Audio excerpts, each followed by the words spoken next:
Thanks for joining us today. I'm Jonathan from Your Why, and I'm honored to bring you these conversations with leaders in their field related to living mindfully. As your moderator, I come to you with over 30 years experience in mental health, wellness, and mindfulness.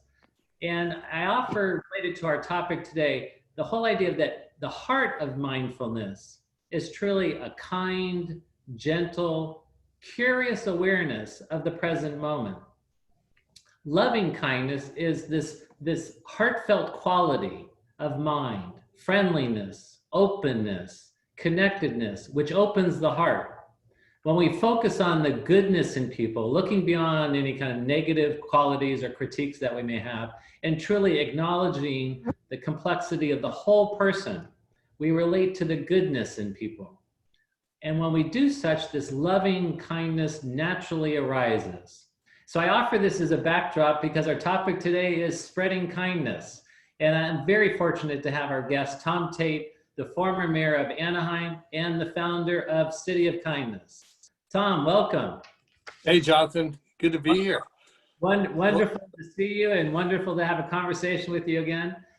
Tom, you got to start from the beginning. Tell me how this whole City of Kindness started. I know you were a councilman, you were ambitioning for higher office, you were thinking about choosing to be a mayor and going after that. So how did kindness come on the forefront for you? Well, actually, I wasn't thinking about higher office at the time. But I had served 10 years on the city council in Anaheim, and I was about to be termed out. This was back in 2004. And at that time, I noticed that someone had put signs up around town, some banners that said, "Make kindness contagious." Nothing else. Didn't say buy anything or anything like that. And it just caught my attention, and it, I don't know, lack of better words, it just kind of uplifted me. So then I get a chance to meet with the guy who's put him up, and his name was Dr. Jayevsky, and he's a holistic doctor. He's from Argentina, and he had came to my office and told me a story about how they're on vacation. He has six kids, and his daughter Natasha, 6-year-old daughter, had tragically got in an accident and tragically passed. And when the family came home, they noticed all these beautiful things she had written about kindness. And during her short life, when the kids were playing video games and whatnot, Natasha was always talking and writing about kindness. So then Dr. Jayevsky says, he says, in medicine, we can either treat the symptoms or we can stimulate the body to heal from within holistically. And he said, that's what I do as a holistic doctor. And he says, I think the same principle applies to a city. You can either treat the symptoms or you can stimulate the city to heal from within holistically. And he says, I think that's something to do with kindness. And for me, because I had those 10 years on the city council of I call it the whack-a-mole game of symptom treating, the light bulb went off. And so when you hear the truth, you know it. So anyway, I was termed out. I thought I was done with politics, but this idea of culture change, of really holistically healing from within just pulled at me. So 6 years later, 2010, the mayor's seat opened up, and I thought, I just have to try to run on this platform, and work on culture. And I know from business, and we all know, organizations, it's all about culture. Culture, where they say culture eats strategy for breakfast or something like that, because if you could change culture in an organization, it affects the way people think and the way they act. And it's stronger than governance, stronger than infrastructure, all these different things. So I thought, well, if a CEO could do it in a company, a principal at a school, a teacher in a classroom, why not a mayor in an entire city? And the way you do this is set a core value. So I ran on a platform of kindness. Kindness and freedom, but particularly kindness is very different. That I have to say, that had to be a pretty radical idea. I don't think I've heard about that in politics. So it's fascinating. Well, the idea came from Natasha, but to run for office. I had to overcome some fear, fear of ridicule and things like that. But when my first event, and get asked that question, why you're running, I said, well, here goes. Said it, and I saw people in the audience were like, yes, something deeper needs to happen. So anyway, I ran on that, and it won by a large margin. Surprised a lot of people. And then 4 years later, ran for re-election on that platform and won by a landslide, wildly outspent. Tom, how would you define like your operating definition of kindness? So kindness is doing something for someone else with no expectation of return. And it's not like hey, I'll do a favor for you, but kind of expecting a favor back. That's nothing wrong with that, but that's more like a contract, implied contract. Kindness is just doing it. And what's beautiful about the word kindness is I believe it's where all the virtues come together, and it's an action word. You could sit on your couch and be compassionate and empathetic and sympathetic and respectful and all these wonderful virtues. But to be kind, you have to get off your couch and do something. So, and oftentimes bravery too. A lot of times being kind, helping somebody in need, might put yourself out there a little bit. Maybe we talked about with the kids in the schools, talked about, maybe someone's being bullied, stepping up and confronting the bully when you see someone else being bullied. That's a brave thing. And oftentimes kindness requires bravery, which is, I think about as a mayor and trying to bring about a cultural change in city. So you're talking about city services, the city government. So you're talking about the schools, city police. And so I just wonder what that process was like for you. Was there resistance? Was it embraced? I mean, I think you might get a little of all of that. Yeah. So, I remember we had to talk with my chief of staff early on. So we ran on this platform, and then, boom, got elected. So then you have to think, okay, now what do we do? We have to come up with some policies. And one thing we did was high neighbor.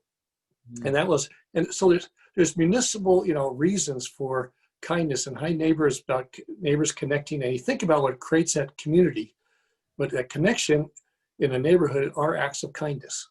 It's, you can say hello or whatever, but it's actually an act of kindness that creates that bond. And it's important, those bonds are important for community policing, to the idea of,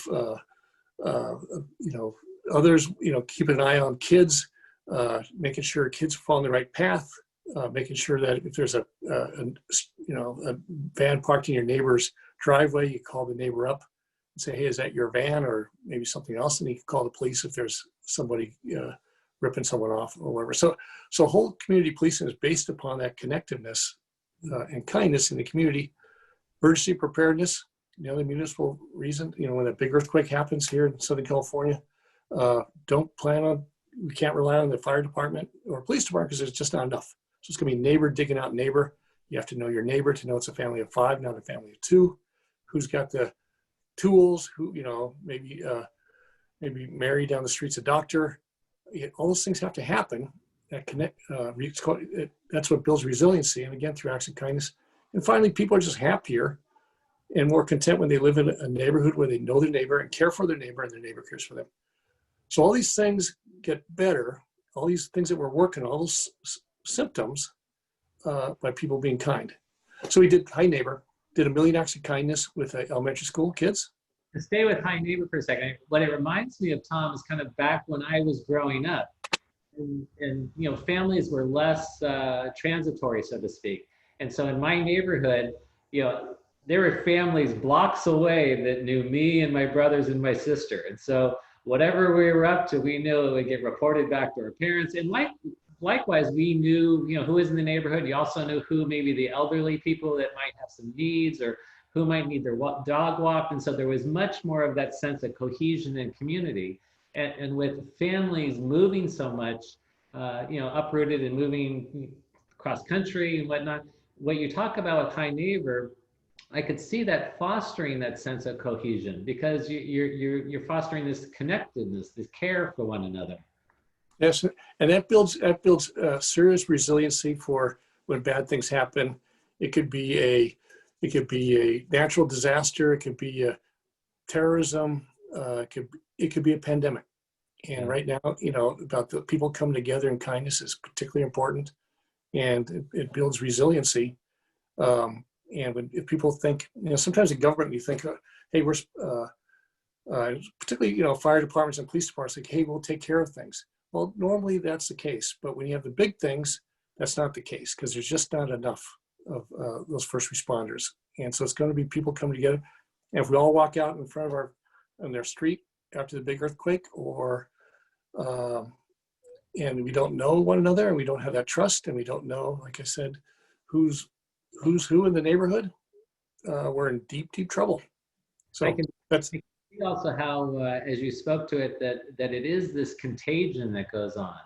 I remember reading a piece of research that talked about when you see or observe someone doing something kind, you as an observer get a little bit of a high from that, just observing that, and more likely you're going to pay that forward and want to be kind to somebody else. So you can see how that contagious effect grows.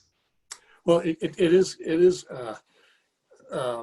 those original signs I saw, make kindness contagious, from Dr. Jayevsky. It is contagious. The science has proved that. As you said, you see an act of kindness, chance of doing an act of kindness is quite a bit greater. So it spreads. It doesn't spread linearly. It spreads exponentially. And I think someone said, at City Hall, so we were working on this for a couple of years, and it didn't seem like it was really happening, because I talk about it. And by the way, that's all, as a leader, that's kind of all you have to do, is start talking about it and show what's important to you as a leader. It doesn't have to be, it doesn't have to be a mayor. It could be, we're all leaders in something. It could be leaders with a group of friends, or a group of business, or whatever it is, or family. We all have those leadership points. If we show it's important to us, it starts to become important to other people. It's important to be persistent. That's a big thing, because it took about 2 years. And someone said, first 2 years, it's like the ships were important, nothing was happening. Then all of a sudden the sails filled and things started taking off. Yep. And one thing we did, what I mentioned, was 1 million acts of kindness, the kids at the elementary school. And we would say, it's like cynicism's the enemy on this thing. These kids didn't have that cynicism. And here they did 1 million acts of kindness, and that led to so many great things, and the schools all got better. And these are kids, Anaheim is one of the most ethnically diverse cities in the United States. The kids in the Anaheim Elementary School District, 90% fall below the poverty line, federal poverty line. And here they are doing these acts of kindness. And literally everything gets better when people are kinder. Yeah, I've been thinking about this for 16 years. I haven't thought of one thing that doesn't get better when people are kinder. I challenge anyone to come up with something. What's phenomenal about what you're sharing is empowering our youth to be kind, and just the impact that they can make with that, and also just as a value to appreciate that at such a young age, and to participate in that. And you could just see how that could carry them throughout life, in terms of being kind to everybody, and the impact that that'll have exponentially, as you said, throughout their life. Yeah. So if you, I got some noise happening in our house here. Let me do this. So can you hear me? I definitely can. Okay. So that might let out some of we have some guys fixing our floor in our house. So there's, I don't know if that's been, if you've heard that, but no. There's studies. Oh, go ahead. You got other mayors involved too. I mean, your movement went obviously well beyond Anaheim. So none of it planned. I mean, my goal was to work on Anaheim's culture, and as we're doing that, it's word spread, and I got this call from a gentleman named Lama Tenzin, who's the Dalai Lama's emissary for peace. Wow. And he said, he had heard about the city of kindness and 1 million acts of kindness, and he invited me to go visit His Holiness in Dharamsala, India. So my wife and I, and actually a friend of ours, came with us. We spent 3 days with His Holiness in Dharamsala talking about kindness. And he was there with Bishop Desmond Tutu, which was incredible, amazing 3 days spending with those two great men talking about the great issues. of life of kindness. And what His Holiness said, you know, what you're doing, he didn't say, you know, he said, you know, what you're doing in Anaheim, he said, good start. And he said, but if you don't work at it, you'll become a city of anger, city of fear. And I remember when he said that, I thought, well, I thought it kind of, my ego a little bit, I thought it was better than a good start. But then he said, as more I thought about it, it is just a start. And if you don't work at this, the default goes to anger and fear. So you constantly have to work at this. And so I think same with our bodies, with ourselves. It's something we have to work at. Even though, and His Holiness believes we all have it in us. He believes it comes from our mothers. And I think we just have to let it out. And he believes the path to world peace will come from creating a culture of kindness in our cities, but particularly our schools. And he believes that within a generation, if we do that, we'll have world peace.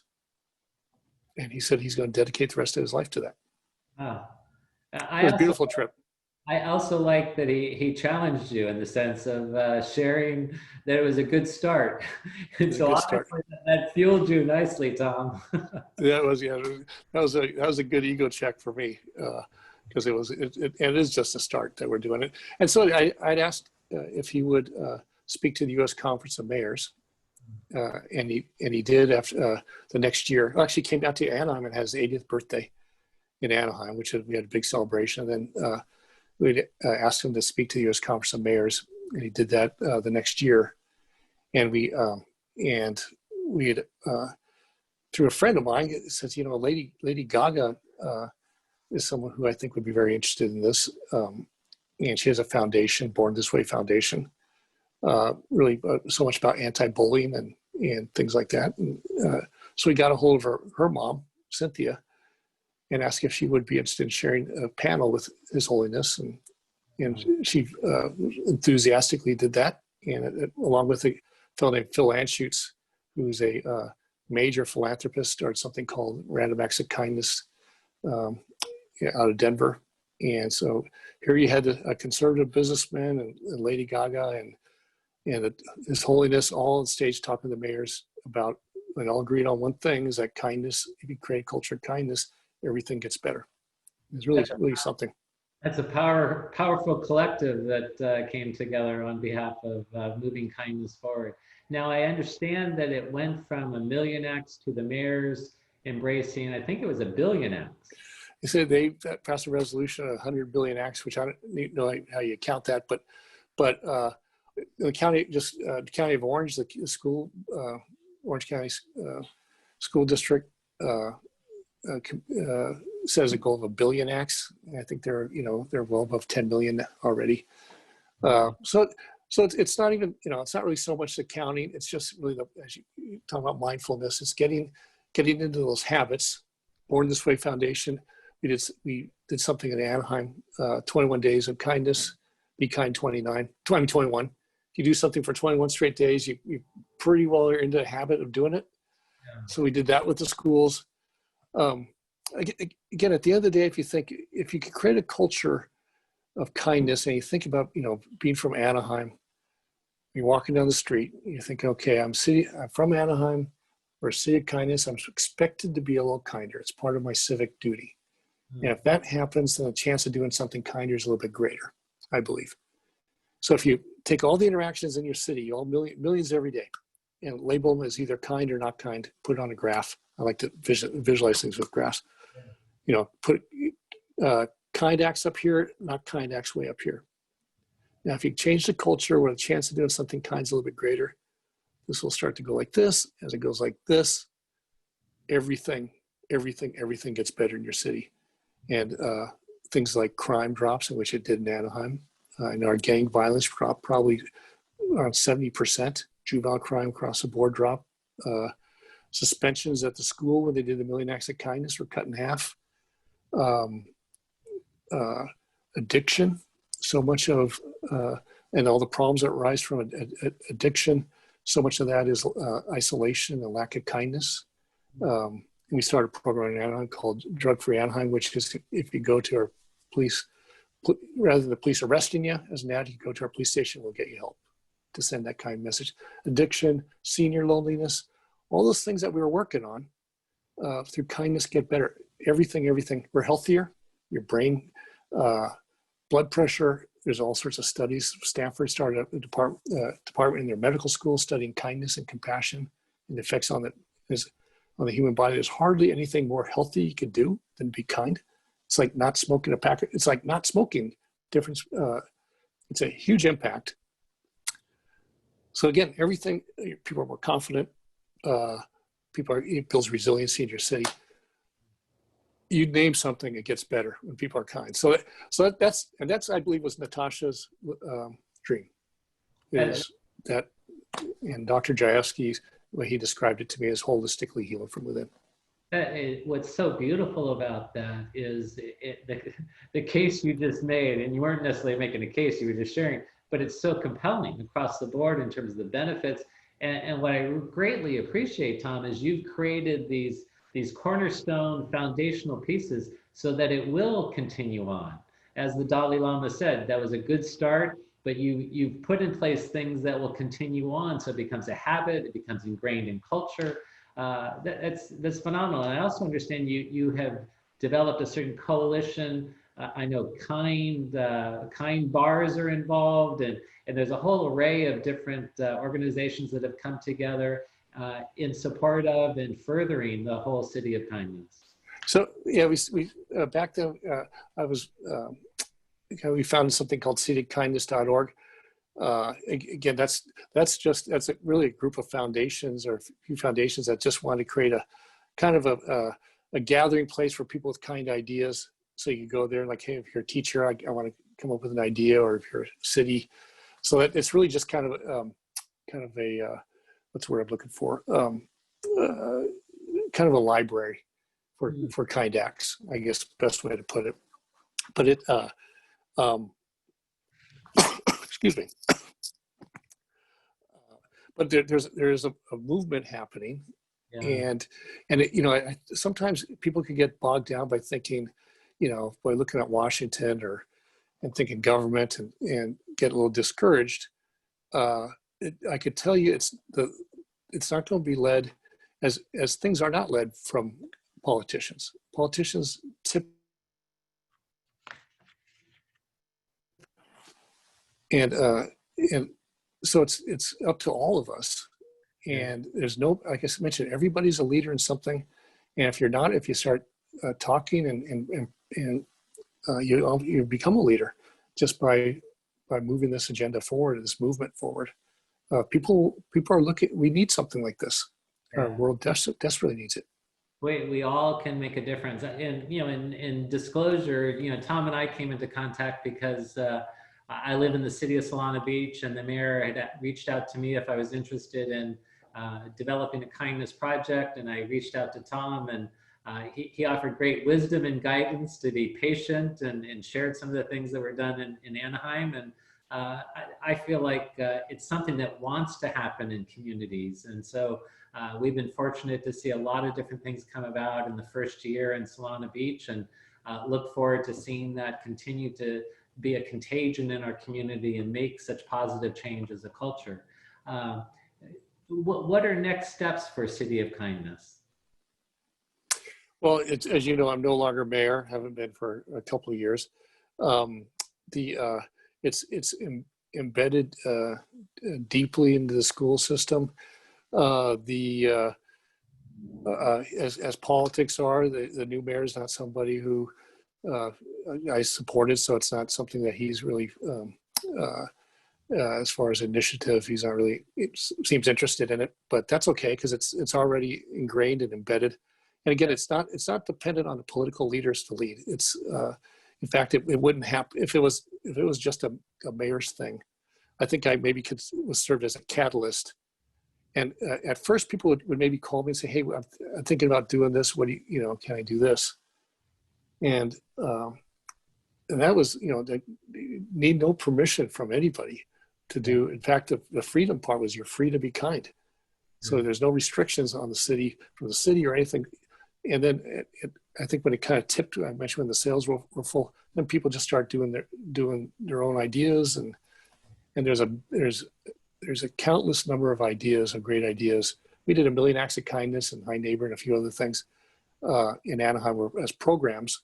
It doesn't have to be a program. And I bet you, the 1,000,000 Acts of Kindness, it could be a little girl sitting at a bench by herself at school. If the culture, rather than sitting there, if the culture brings another kid to go up and say, hey, do you want to play with us, or do you want to join us for lunch? That one act of kindness could be wildly life-changing. And I mentioned, the 1,000,000 Acts of Kindness we did in our schools. My business colleagues always say, what are the metrics you want to measure something? And I think that, the things that are essential actually cannot be measured.